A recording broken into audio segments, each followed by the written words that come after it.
I got ran over. I was put in a coma. Yeah.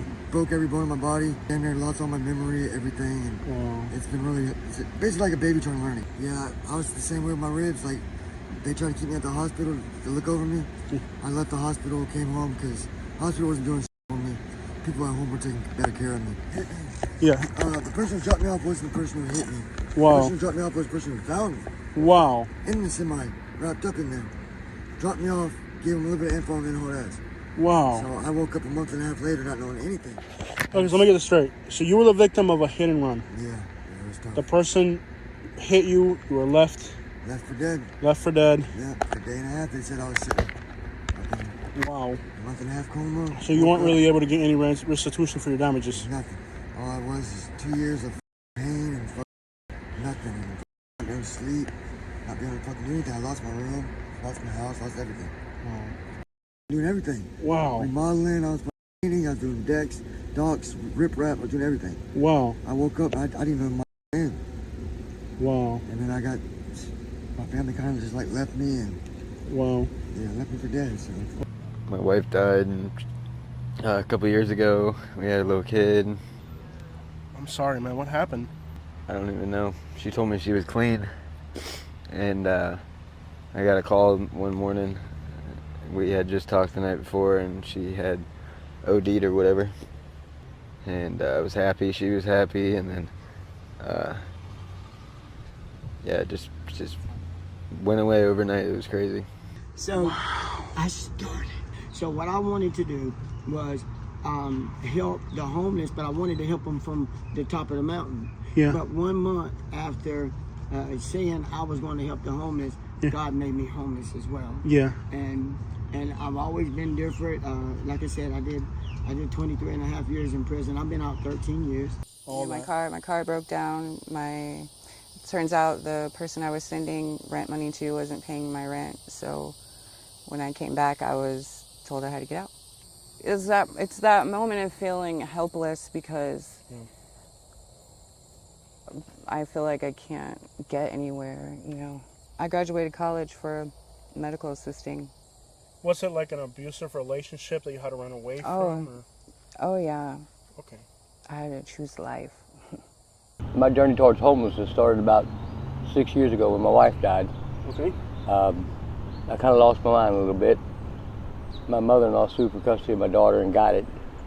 And so my wife and my baby was gone, and I honestly lost the will to live. I didn't want to be here anymore. And if you have an addictive personality, man, it's just not good at all, because it'll, you know, you can start one little thing, it'll manifest it to others and stuff. Eventually you get to the end of the rope, you know? Yeah. Close to it there now, but it's like, you know, to be honest with you, man, when you have such a gap to fill, you know, say you spend all this time getting, you know, it's just, you really have a vacant time, and it's like, you got to find hobbies or something to fill it up, because otherwise you'll just jump right back into it, you know? I was on the run from New Jersey. I went to jail for got paroled, and then I went to a halfway house and wound up running. It's vegetation in your heart valve from shooting up. I went through the whole 8.5 months in the hospital with no one there for me. I got out the hospital. I came out here on a day-to-day basis. It's a trick every day. Every single day, I'm hungry, nowhere to go, cold outside, I miss my kids. And with I just had open heart surgery. And that was caused by the addiction. Which particular? Himself in front of us. How old were you? I was 6, 7. So you didn't really have a chance to have a normal life? The way I was brought up, my dad was a severe alcoholic. He was bringing home girls from the bar. And I find myself back on the streets doing it again. And my cardiologist said, if you ever in your arm again, you're gonna die. We're not gonna give you another heart valve. And what am I doing? Putting in my arms again. Yeah, you're all bruised up. I was on the streets since I've been 18, and I'm 30 now, so it's hard, but I had an abscess over 5 centimeters. I fought for my life because I have a drug addiction, and I'm not afraid to say that. I have beat one of my addictions. It was fentanyl on it for for 2 years, for 5 years, but now I'm almost 2 years sober off it in January. But honestly, because I lost my kids and I went downhill, I've gone through abuse all my life, physical, mental, and everything with my family and in past relationships, that I used it to numb the pain. But then I realized my life is way more important than that, so I stopped it. There's a lot of us who have a lot of trauma, a lot of problems that I don't think anything will ever help. I have been jumped, beat. They've taken everything. I have a stalker that they won't do nothing about. I'm dying. I have a few months left. Okay. I'm in organ failure. You're dealing with some health problems that are terminal. Lupus and sepsis. I'm in organ failure. They don't get me along. Okay. I know it seems like I'm not making it, but I left a very abusive man. Mm-hmm. I'd rather live this life than what he was putting me through. And I know it's got to get better. Wow. Well, not all men are like that. It's unfortunate that it happens to women, that they end up with a man like that. And a lot of women don't have the courage to run away from it. No, they don't. They threaten their family. Like they threaten their families. Yeah. Or they end up like this. 20 years of my life I've been incarcerated. This isn't a lifestyle. Some people choose to be homeless. Some people are displaced to be homeless after the hurricane. Some people just can't get it right. Also the drug addicts. It's very expensive. Mentally, people are not mentally sound out here. The longer that I have sat out here homeless, I'm so down in the hole that the climb back up out of it is, almost impossible. I got a purple lightning bolt that I can emit. When I start to do it without my kids with me though, my Aiden, my Gavin, my Logan, I can't get the ambition or the desire to want to do a thing. Have you tried getting help? Yes. But at the end of the day, that decision was yours. Oh, of course. Yeah. Absolutely. It was our decision to relapse. I would say it was my decision to relapse. However, to pick up to the first time it was not our decision. it was that was after that it wasn't was no longer a choice. No. Yeah, once it takes over. Yeah, because we're the certain percentage of the population that have that gene, I guess, that's we're more susceptible to addiction than others. So we ended up trying this specific type of when we were experimenting, and it ended up being something that we never. I have addictive personality, so it'll switch to like a craving for another drug. You know what I'm saying? So even like that's basically what happened to us. Is like I wasn't having cravings for opium anymore, so we were living our life. But then I was instead. So I have been in trouble with the law. I've been in trouble since like 2013. I just walk around until I can't walk anymore. It tears me up to ask people for change and stuff, but you gotta eat. What was your childhood growing up like? Very abusive. My mom she didn't want me. I had 2 sisters and a brother. So I went to prison at 15. 15. Selling. How long would they put you away for? I was sentenced to 3 to 15. But I did 4 and I came out on parole. And so basically you didn't really get a good chance at life to begin with. Like no, a lot of people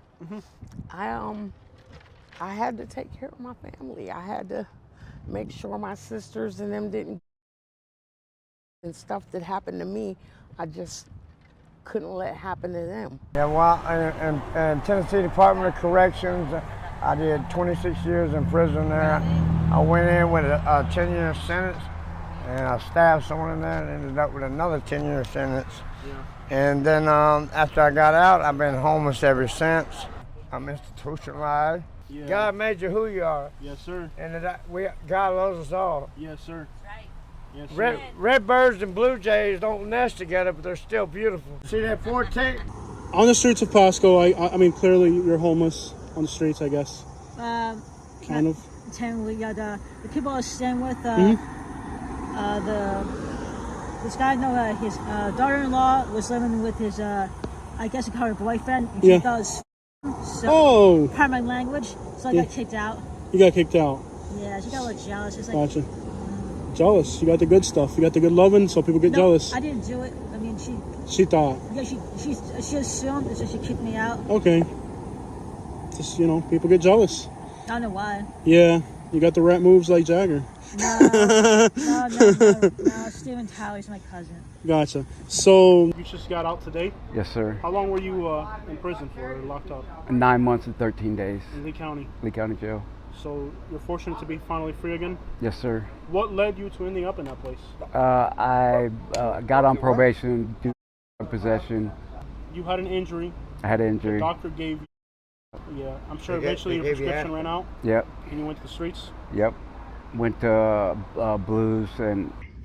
We moved down here and my boyfriend's parents didn't want to stay with them. Okay.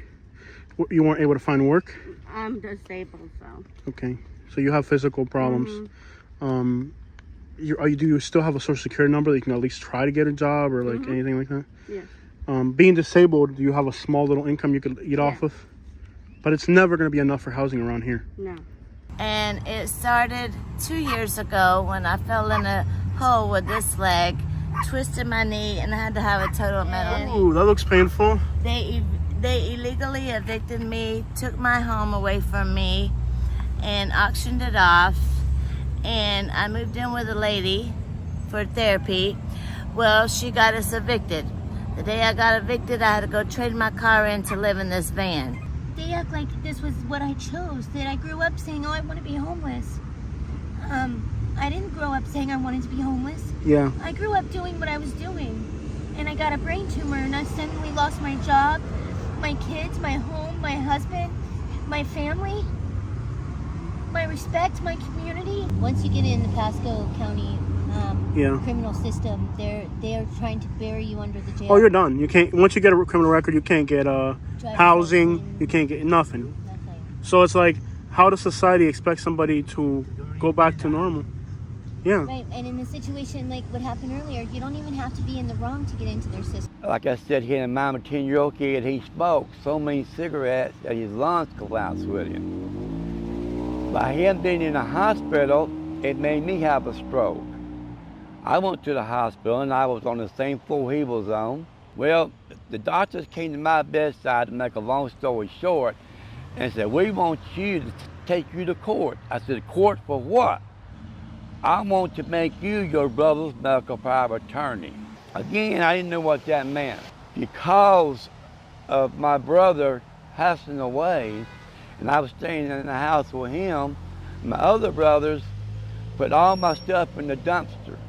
And my dad died, he was a sorry.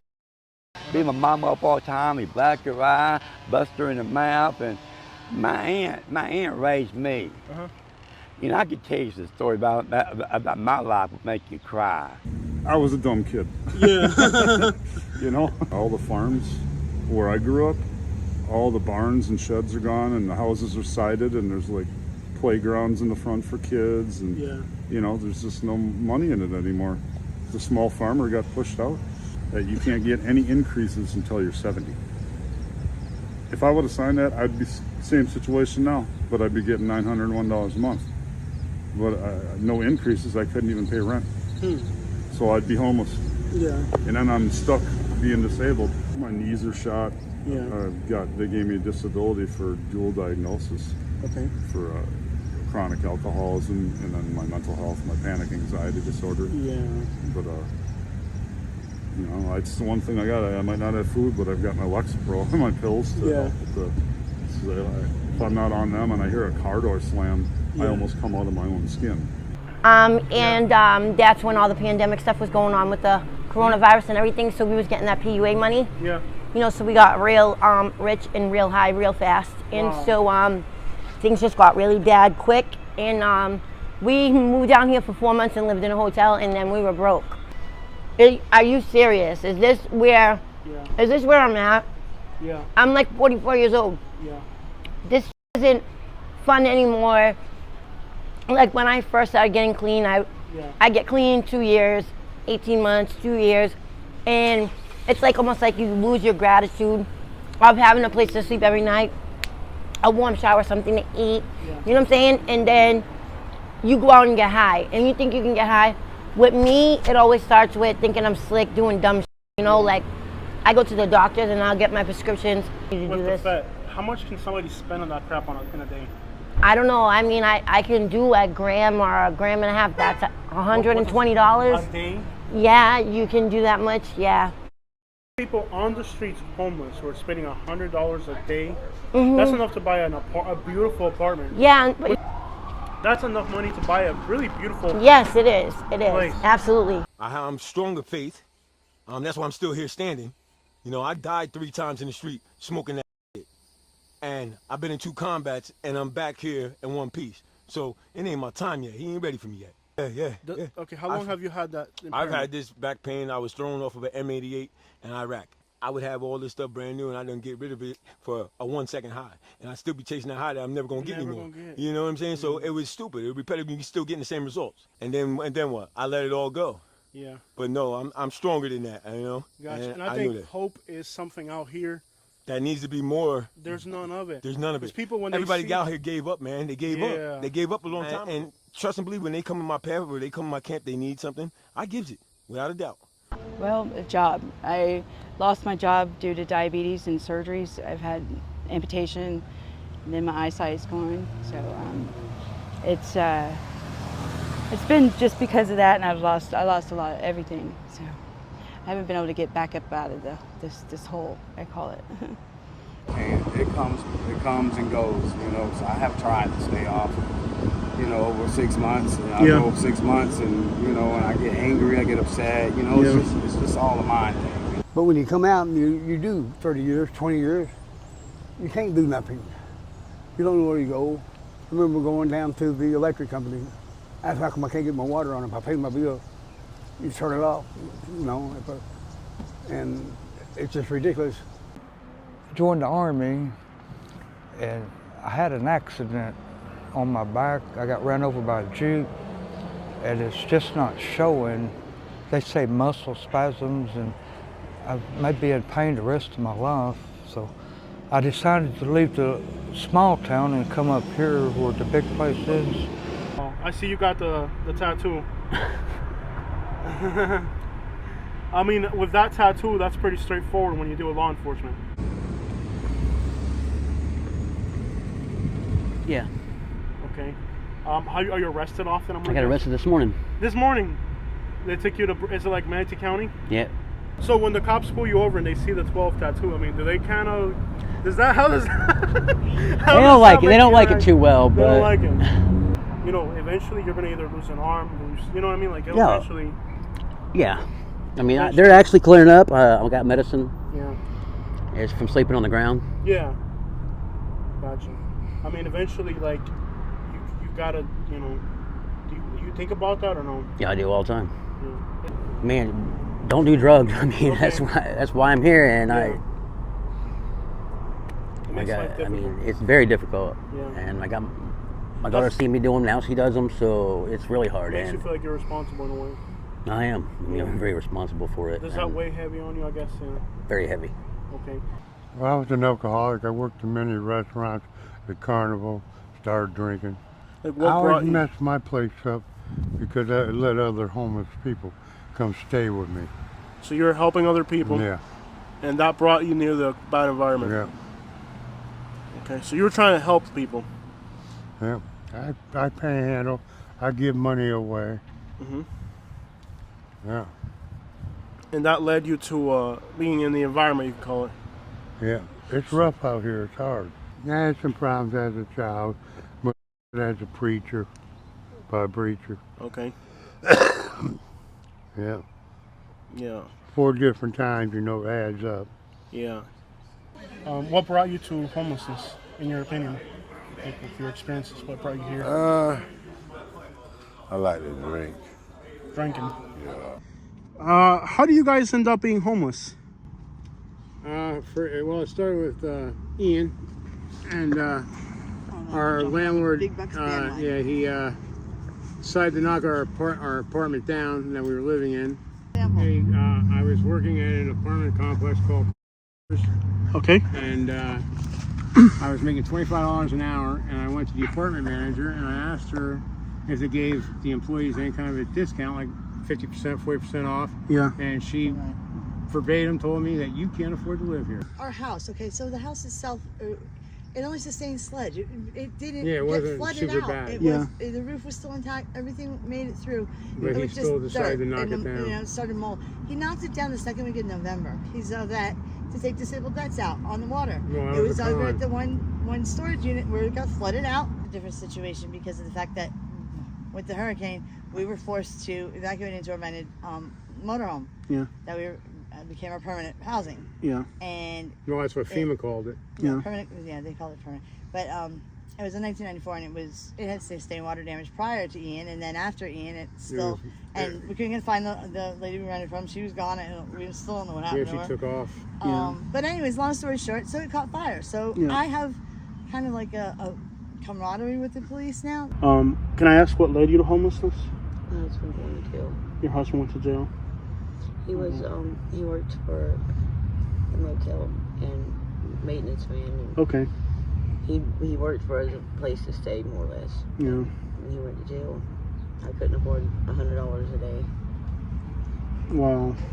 So him going away kind of put you in this spot.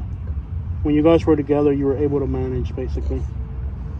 Gotcha. So when you initially went homeless, like, what's it like that first day on the streets? It was so overwhelming. And when he goes to jail, you don't really know for how long, or? Yeah, they gave him 2 years. 2 years. He'll be getting out like May of next year. Okay. When you have something and you come to nothing, I worked all my life. I've had 4 kids. I worked from working for jobs, making good money, to nothing. So there was a time when you were stable. I was stable. I had a good home. My kids had a good home. I was taking care of not only my kids, I was taking care of my niece and nephews. It's scary to sleep out here or in the car because you got to worry about people taking everything you got. Never. Never crossed your mind? Never. Because you were living a normal life before. Yep. I worked every day. Yeah. I worked and made good money. Yeah. I didn't have to worry about it. So I worried about my bills, but everybody worries about their bills, you know. So it never crossed your mind that this Never, would happen? ever did I cross my mind that I would ever have to be walking the streets or figuring out where I was going to live the next day. Okay. With 4 kids, without having them get taken away from me. Gotcha. You know? How you doing, Jose? I'm James. James Laverty, man. You know? Sir. Proud man. You know, no, let me take that back. I say I'm proud, but I'm proud of who I became. Okay. Okay? Because I used to be an angry person whenever I came out. All right? I'm homeless now. I lost a lot of stuff. But you know what? The biggest thing in life is that don't hold on to that anger towards people or towards yourself, because you'll lose things in life. All right? And to understand how I came to that realization, besides, I really don't like to talk about certain things, but you know, someone's kept me on the right path. All right. All right, path of making the right choices. I've had 7 strokes, 3 heart attacks, and I don't look for people's sympathy. I look for your kindness. I like your kindness. And you know, I've been like shot, stabbed. I've been bled to death on 1st Street in Sarasota by, you know, downtown. So show me that scar on your arm. You know, like right here. Yeah. I got a video of it on my phone. I've had my fingers cut off. They don't go nowhere. I had my face ripped off when I was 14. Yeah. And you know, and now I have scar tissue in my brain. But I don't blame anybody. It's an accident. Things happen. But when I was younger and I had my 7 strokes, I blamed everybody but me and didn't take accountability for myself. Kelly Thacker. Glad to meet you, sir. Where were you originally from? Kentucky, Pikeville, Kentucky. Okay. Pikeville, Kentucky. Yeah, I'm born and raised there. Okay. You said you did 5 years? Oh, in prison, yeah. Yeah. Yeah. And that was went into 95. What did they jam you up for? Trafficking her. How much did they get you with? Well, the way it went is the guy bought off of him several times, and instead of serving him what it was, they served one, find some, serve another, find some. Yeah. He ended up over 5 pounds. Were you growing it in the mountains? Because I know that's how I do it in Kentucky. Well, we growed it and bought it too. Okay. So, Eastern Kentucky is mountainous. Oh yeah, hollers. Got Yeah. a mountain on this side, about that side, and a mountain at the end. Gotcha. And how? So you did that time, and you decided at some point to come to Florida. Well, I've done my time. Got out in '98, beginning of '98, and I met this girl. I got back. I'd been out like 6 months. Tried to go straight. Thought I could be hanging around my friends again, strong enough. Yeah. And about 6 months after I got out, I went back around them, and next thing I know, I settled again. That's usually how it goes. Bad association. Yeah. And then I met a girl that a friend brought to the house. I was 32. She was 18. Okay. And so I seen it going downhill. I was getting ready to get in trouble or get killed or get back in the same shape I was in before. And the money didn't do no good because I lost it all when I went to prison, got divorced. So I went to her and said, look, we was doing it. And so we go to Florida. I got family there. I got hurt in the coal mine, so I get a pension. And I said, we can make it on that. Worst case scenario, we might be a week, have to do without, but we come back, if we do get without. So, but if you're going there to do stuff, ain't no reason to go. Because the board's already are here. But we came and done good. We came with a old 79 Chevy pickup with a milk crate between us. And everything we had owned was in that milk crate. So we came here and first day I was here, started doing tile. My uncle did tile. How long did you do tile for? Do what now? How long were you doing tile? About 21, 22 years. Wow. And you didn't end up in a wheelchair because tile. So you can't get a hillbilly down. Huh? You can't get a dumb hillbilly down. But yeah. That type of work leaves people in a wheelchair. Well, I worked in the coal mines. It's 34-inch coal, so it's low. It's on your knees all the time too. Clean the house, feed them, work, take care of everything. I went through the COVID, and I was beat down. And I tried to tell them, but I had nobody, and nobody cared. And so she came back, and she had a hard time trying to get off, but she was doing good. I mean, she's a strong woman, like you said. But she come to me and said, look, start doing it together, have some fun, you can help me control it. And I couldn't do it. We started doing some other and had a ball. Had a great time, about 6 months, but it was leading to no good. It destroys you eventually. Well, it was destroying us, but it was also bringing us together, me and her. It pushed us away from the kids. The kids was kind of pushed us away because they knew. We thought we was click, hiding it, but they know. It's hard to hide. Yeah. You can't hide I it. never hid nothing from my kids before. Yeah. I didn't want to know that, and I didn't want to lose my wife. So what? I mean, if I couldn't go, I'd go to work. It'd take me about a week to do a bathroom, shower, floor, everything. Tear a shower out, fill a shower back, floor, a week at the most. It'd take me 4 or 5 weeks. Oh. My mind was on her. Is she going to leave? Is she good? What's she doing? Is she okay? And so I come home, went to her first. I said, look, we've been together 20-some years. Never asked you for help. She never had to work. Her responsibility was take care of the house and me, kids and me. And she done great. She did. Here we are. Hello, sir. How are you? Good. How about yourself? Good, man. What's your name, brother? Travis. Travis? Yep. Travis, tell me a little bit about yourself. I'm from Kentucky. I'm 37 years old now, and yeah, I've been out here for 4 years. The reason that I'm on the street is because I let my addiction get the best of me a little bit. Once my mom passed about 2 years ago, I spiraled out of control, and I just kind of quit caring about my well-being a little bit. But I could easily turn it around and hopefully still take over my father's business like I should be doing right now. But I'd just say I've been homeless since I went to prison. I did a lot of time, come out, blood clot to the brain. Got paid $3,000 a month to take care of me, and she threw me out when she got her new vehicle.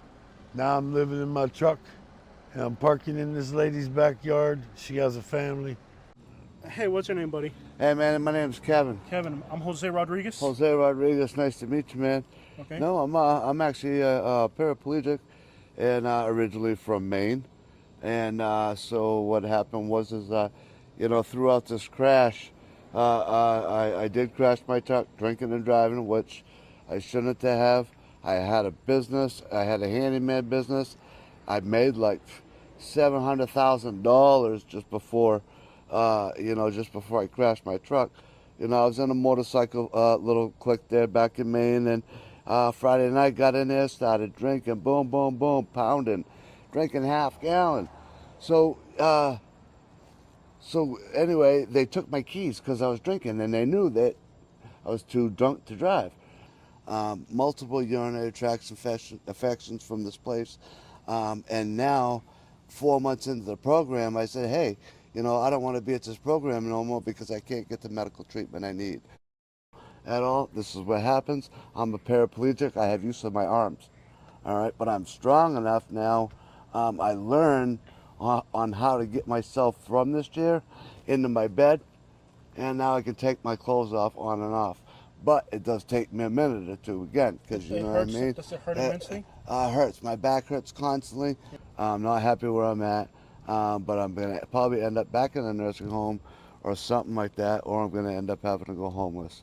And again, I take a lot of certain medications, so they're going to play the fact, oh, he's unsafe, this, that, and the other. How you guys doing tonight? Not too bad. No. All right, guys. Where are we at? Hudson, Florida. Hudson, Florida. Good old Paradise. Hudson. Is this Pasco County? Yes. Good old Pasco County.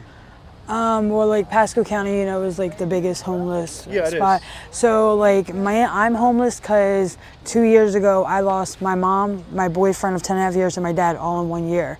And like I had they have no resources or nothing. So I just ended up out here. And like there's no resources to help you out of this situation. No. We just try to stick together. Like I've got a job, but once you get a job, how can you shower, wash clothes, do that? Like, so I had a job right here at the hotel. They wouldn't even let me live there. Once I checked out, they let me work there. And I only worked there for about 2 weeks because I couldn't shower and stuff. I mean, you're constantly, It doesn't go away. you don't want to live with it. Yeah, Yeah. it doesn't never go away. I've heard acupuncture helps. Have you ever tried that? No, it doesn't help. It That's doesn't a joke. help you? That's a joke. Okay, for some people say it Chiropractor, helps. all that stuff. Mine's in the bone marrow. There's not going to help that. Yeah, because the difference between an injury and that's chronically inside your bones. Yeah. And that doesn't... When it acts up on me, I'm in the hospital 10 months to 12 months with IV antibiotics. They won't even let me out of bed to the bathroom. Yeah. I'm completely bed rest, complete flat on my back for 10, 12 months at a time. When it acts up about every 7 to 10 years. Yeah. I got Luckily, I've gone like 12 years this time. I think living out here is healthier for me. I think so because maybe I'm wrong. I don't have roaches. You sweat. I don't have none of that. I think what mess. happens is you sweat a lot more. Yeah. And I think inflammation is liquid. And if you have less liquid, then you have less pain. Yeah, you sweat a lot of stuff out. Yep. I want a bed back. Okay. I want AC back. I want to watch TV. Tell me, you recently became homeless. 4 months ago. Okay. And you also had a baby. Just now, yep. Okay. May 2nd. Okay, so what are some of the challenges for a female of being on these streets? I mean, oh my God. You go through that ordeal right after having a baby? Not even 2 weeks. May 2nd, I gave birth to Jeremiah Jackson. And when I just got back down to Bradenton from Ohio, I gave my baby up for adoption in Ohio. I didn't want to be in. Worse. I think you should walk into an SSI office. Why? That's not a disability. Now you have mental damage. You just told me in all your honest opinion, that you have been disabled. Promise me you're gonna go to an SSI office. I would try to find one. Well, we'll look one up before I leave. Thank you. Okay? And you need to get a disability. I came down here to get away from the streets up north, and I thought I was gonna come down here to get clean and start over. And then maybe like a week into it, my mother and I got into a fight, and she's not mentally all there, so she put me out on the streets here, and I've been out here by myself ever since. Or something that just really bothered you to have stolen? My daughter's ashes on my necklace. Wow. So you had your daughter's ashes on your necklace. Were you sleeping? I mean, how was that? Yeah. That's got to be painful. Yeah. I mean, that's something of sentimental value. Hmm. I mean, I grew up not having a lot, so I get a little emotional about things that aren't necessarily even things they should get emotional about. Yeah. But it's like those little things out here make you happy, and then when someone takes them away, yeah, it makes what's already hard a little bit harder. My mom passed away September 28th. Will be the 4th year this year, and it was pretty tragic. And my son found her. Anyway, he had a bad relationship. There's a lot of things I didn't really. And so I'm 100% fully devoted to him at the moment. And I waited till he came here. And I wasn't particularly ready because I was going through some changes of my own, big ones, a life. And but forever thankful because I'm humble and I appreciate so many more things. But not to say it's hard, because it's very hard. I've never been alone. I've never done anything like that. Paid my own bills, none of that. But I did it, and I was doing it, and I was helping at the same time. I was giving as I was receiving love. You know what I mean? Blessings daily. So, unfortunately, it did continue to get a little worse. My son is on the streets. He chooses to be more than anything, but he was also on his journey here. He ended up in Texas, and they found him to have some multiple personalities and stuff. He was hospitalized there. Long story short, he's doing his thing, and I'm kind of doing it with him. So what was your childhood like growing up in Arizona, in New Jersey and Arizona? Normal? Yeah, above middle class. My dad made a good amount, but it was abusive, mentally abusive, just kind of like behind closed doors type of thing. So tried to get along again, and they sold my house and kind of ended up on the streets after that. Didn't work out. And they didn't like my girlfriend, and so they sold my house. Gotcha. So what I find interesting is you said that monetarily there weren't issues, but there was emotional problems that kind of drove you. Yep. Gotcha. Obviously, you're dealing with some type of addiction at the time. Is that recent, or did that start from a young age? Yeah, basically, like my addiction progressed once I got into homelessness. I was sober for a little while, and when I got into homelessness, it kind of took off. So why would we like it? Just because we're trying to numb ourselves. We have a lot of traumas. You should feel blessed that you haven't had to endure our traumas, instead of feeling better than us. I was a CNA and EMT. I chose to become homeless because at $13 an hour, that's not worth it to me anymore. I only went to work whenever I've been in a relationship my entire life since I was, 16 and living on my own. I've always had a girlfriend living with me, and I kicked my girlfriend out because I wanted to be sober and she couldn't be. I didn't have anything to go to work for, to slave over. Like, I'm a provider, so I will go and bust my ass at a job so that I can provide for someone that I'm with. But for just myself, and I realized I can't help and fix anyone. But as a manager of a very popular store, actually a manager of 2 of them, because one couldn't keep a manager in this town, and yeah, everything was great. I had a great rapport. Like, people would drive from 45 minutes, an hour away just to come to my store and talk to me, mostly not because I could sell hair products, but because they liked me. Yeah. They still like me. How do you go from that to here? I don't know. All of a sudden I got an eviction notice, and then another eviction notice, and then another eviction notice, and then another eviction notice. And then finally the sheriff's deputies pretty much came into my house and pushed me out. I still continued to ask why I was receiving an eviction notice with the lawyer's name as an evict.com, which is kind of funny. So not very legitimate. I don't know, just seems like a lot of crap. And it's strange enough, it's been a similar story with a lot of people that have lost their homes out here. How you doing, sir? I'm doing fine, sir. How you doing? What's your name, sir? Chris. Chris. So who are you saying I look like? You look like Horse Cartwright from Bonanza. Okay, I don't even know what that is. 'Cause I'm in my 30s. You're a young man, yeah. Okay. So where are you originally from, sir? I'm from Arcadia. Arcadia? Yeah. Nice little town? Nice little country town? Yeah, it's country. It's slow. Okay. Yeah. So if I was from Arcadia, I would be homeless in Sarasota, not in Arcadia. If you homeless in Arcadia, you're pretty much dead. What led you to homelessness? Well, I got married June the 9th, 2022, and I had been knowing the girl for 8 years. I had been knowing her. We had been living together off and on for 8 years, and we got married June the 9th of 2022, and 3 weeks after we got married, she told me that there's a guy that want to take care of her, and she's going to start entertaining me.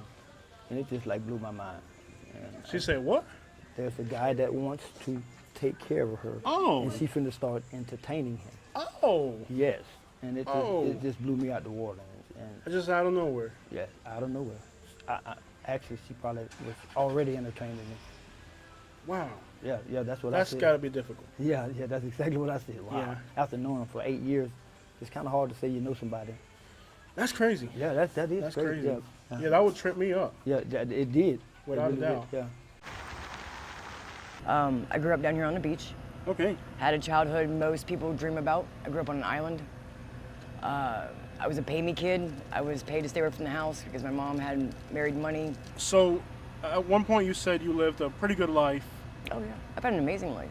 Awesome. But today you are on the streets. Mhm. How does that happen? Mine's by choice. By choice. Domestic violence put me out here. Okay. Almost 5 years. I've been on the streets this time almost 5 years. Almost 5 years ago, I took a placement test for my doctorate degree. And at the time, my boyfriend got jealous or scared or whatever the hell his issue was and beat the brakes off of me in my own front yard in front of God and everybody. My goodness. Yeah, I drove down here with cracked ribs and a busted up face. A lot of the women that I meet out here. But there was a lot more traumas that added to that. It wasn't just one trauma. Understood. So my brother was murdered the same year. A lot of different things happened that led up to that point. So, yeah. A lot of the females that I meet out here come Domestic from that violence. background. And it's difficult for people to understand how somebody can choose a life this difficult and dangerous as well. Well, to be honest with you, a lot of times being on the streets is actually safer than being in their own home. Honestly, truthfully. It's actually safer for me to be out here than it was in my own house. Genuinely. Yeah. In my own home, I was boxed in, closed in a small space with a man that was a tyrant. Out here, I have freedom and I can move and I'm okay. Gotcha. And I have friends. You have friends, yeah. One thing that I've noticed about the homelessness in this little area here is that you guys all look out for each other. We do. We try to watch out for one another the best we can, obviously. I mean, Yeah, and it it's is what difficult. it is. It is what it is. Yeah. But we do try to do the best we can. Yeah. Beautiful Sarasota, Sarasota. Florida. All right. Been here since 1975. Okay. Love this town. Beautiful town. Beautiful town. Anyways, my name is Lisa, a.k.a. The Rooster. The Rooster? I'm a.k.a. The Rooster because I crow like a rooster and I'm too happy all the time. Oh my gosh. Now, I didn't grow up part of the norm, okay? By the way, this is Billy Bob. This is my friend, okay?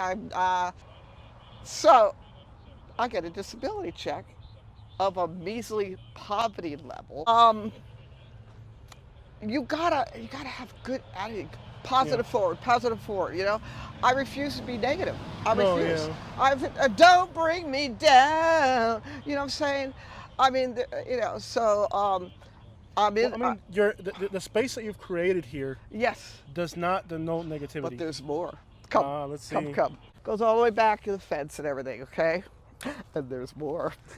This is what I do every morning, okay? This right here, that's a great tool, okay? What I do every month is I get a disability check, so I take advantage of the fact that I get like a truck and I load up all this. This is all my trash that I have bagged real nice, okay? Yeah. and I load it up and I take it away. I go, oh really? So that's awesome. So I could go, because when you're on disability, you can only, I was only allowed a month, okay? Yeah. I couldn't make any more, okay? So now, they say since I'm 66, Social Security age, where I can start collecting Social Security, I says, I don't want to collect Social Security until I'm 70. Well, you can't do, you have to do either or, you can't do disability no more. Okay. We fired you from being disabled. Well, that's good. So, you know what I did? You did your rooster crow for them? How'd that go? They all stood up and clapped. They loved it. I go, yes, I can go back to work. So, and I'm a hard worker. I love to work. I do. I can see that. I could be a landscaping business. I could be you could front house, back. could So check this idea. You're an artist. This is what I want to do. Okay, let's do this, y'all. Let's start a revolution. How about a Rooster 420 cafe with pigeons delivered bud? Woo! Would that be cool? Everybody gets a pigeon? I used to breed pigeons. Oh my God. Racing pigeons. Wow. Mm-hmm. Would that be cool though? It was fun. I can't do it now because I live in an apartment and they won't let me. Oh. If they would, if they let me, they won't. Well, we can all do it together. We can all join hands and stuff and get the copyright of the Rooster 420 Cafe, okay? And then, who knows? Possibilities are endless, you know? Last time, okay, so I had a merry-go-round with the car back in the day, okay? Back in the 90s, whatever, you know, when good and better, whatever. I never done. Oh, no kidding. That doesn't even, today it's all F.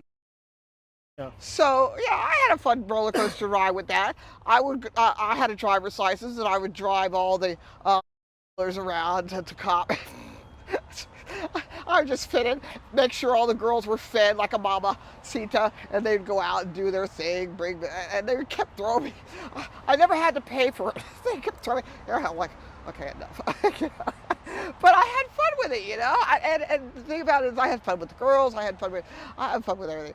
And I just made it just my thing, just to make sure they didn't get hurt or they were fed well and everything, and like a mama. Gotcha. So what's the plan? You got the bricks, the cinder blocks. You're going to try to make it like a platform? Yeah, it's a platform. My tent is I'm going to cut it out. I'm going to have hardwood floors inside my tent. Gotcha. And a cooler bolted to the floor. I don't want nobody stealing my cold water or my ginger ale. Yeah. And I don't drink anymore. Otherwise, there'd be beer in there. So your buddy's got a cold or something? Yeah, he doesn't know what he has. What Sounds he like has COVID. is that the rain, 95% humidity last night. Pneumonia. You're 67 years old. It's real hard to not get a cold out there. Yeah. So when you were on the boat, were you kind of like just living off the boat? No, the boat belonged to a top captain for U.S. Air, and I was dating his daughter, who was docked in a marina. I had electricity and no place to go. He gave me the boat. Nice. Eventually, why leave Naples? Work. Work. There's no work down there. Just traveling. Yeah. I mean, I ended up in Miami. I lived there for about 4 years. Nice. I moved to Palm Beach County. Didn't like Palm Beach County. Too many junkies. Too much dope. Mm-hmm. Palm Beach County is like a giant Bradenton, basically. Yeah.